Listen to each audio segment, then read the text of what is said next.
আল্লাহর বিশেষ নেয়ামত। উপর থেকে খাওয়া হয়েছে আর এই খাওয়া চলবে। আসসালামু আলাইকুম।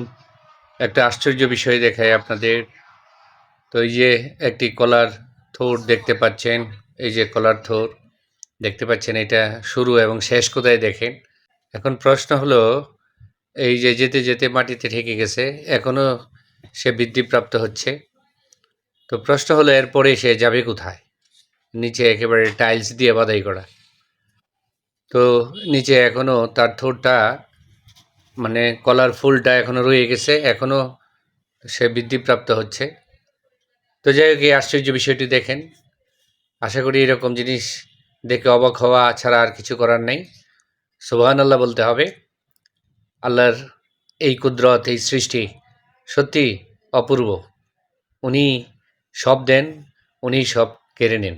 তিনিই সব সৃষ্টি করেন, তিনিই সব ধ্বংস করেন। ধন্যবাদ।